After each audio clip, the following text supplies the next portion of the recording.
American trauma.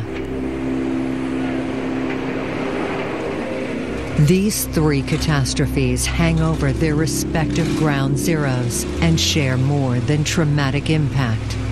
All three spawned conspiracy theories. One preeminent historian estimates that after the Pearl Harbor attack, 50% of Americans believed Franklin Roosevelt knew of the raid in advance, allowing it to happen in order to bring the United States into the Second World War.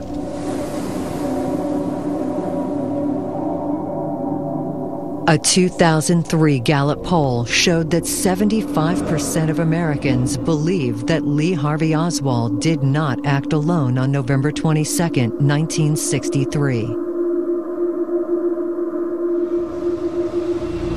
And in a news poll conducted in 2006, more than 33% of Americans believed the government either carried out the 9/11 attacks or made no effort to stop them.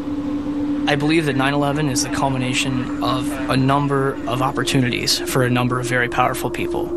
There were people that wanted to cash in on real estate. There were people that wanted to cash in on legislation being passed. There were people that wanted to cash in on the military-industrial complex and the stimulation of it that would happen immediately after 9/11.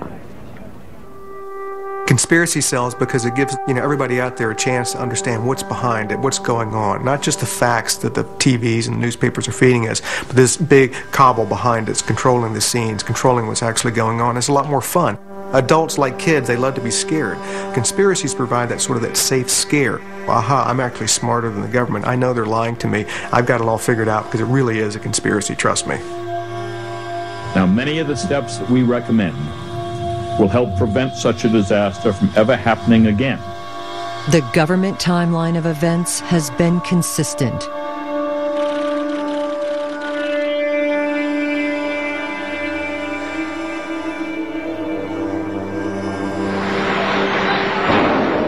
Traveling at 440 miles per hour and carrying about 10,000 gallons of jet fuel, Flight 11's nose impacts the 96th floor. The profile of the plane leaves a gash extending from the 93rd to the 99th floor.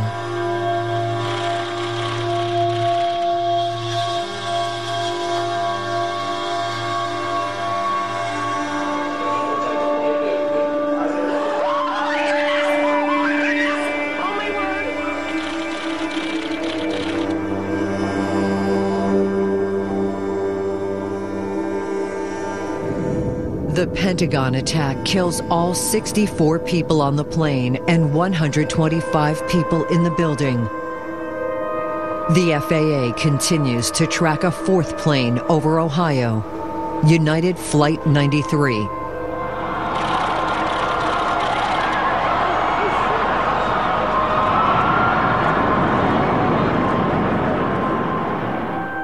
Five minutes later, at 10:03 a.m., Flight 93 crashes into a field in Shanksville, Pennsylvania.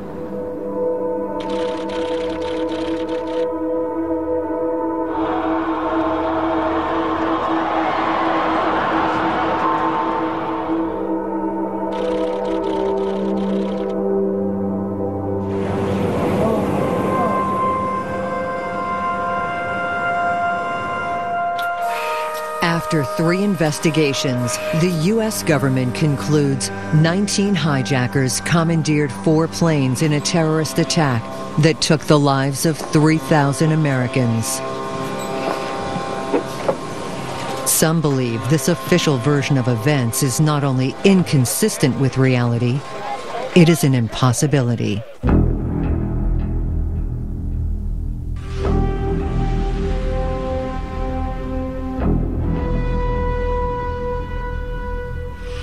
But we can conduct 4 experiments that can forensically simulate the 9/11 attacks. Experiments that challenge these conspiracy theories.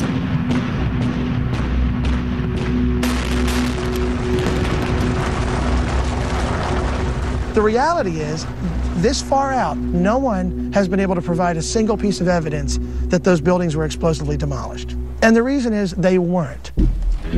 By presenting this new evidence to the truthers, they and we might learn more about their theories, their beliefs, and perhaps most importantly, why they want to believe. You take out some of those experiments you paid a lot of money for but don't prove anything, you're going to have a lot of time to fill there that you can use. Many conspiracy theories exist covering every aspect of 9/11. Many ask questions that seem to have no answer.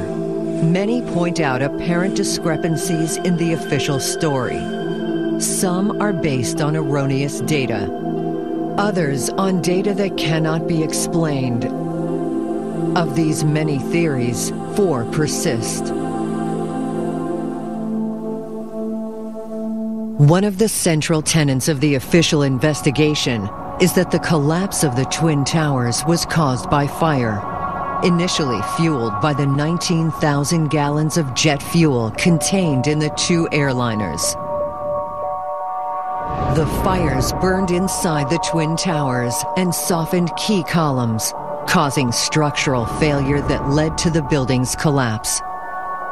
Truthers dispute this official explanation of how it happened. There was a lot of jet fuel, and it caused a big fire.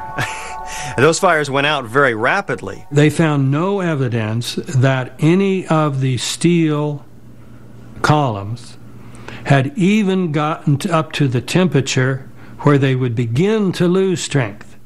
While the jet fuel may have burned out quickly, video evidence suggests the building fires it generated burned until the towers collapsed.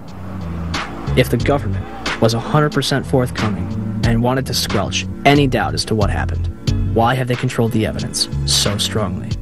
Some truthers claim that official explanations serve unknown ulterior motives. Who was ultimately responsible for a lot of the things that we still don't have answers for?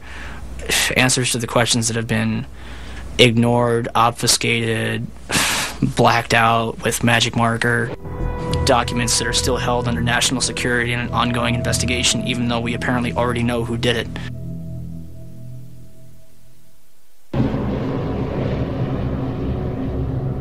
There is physical evidence remaining of the interior of the Twin Towers. Sequestered in a remote corner of JFK Airport,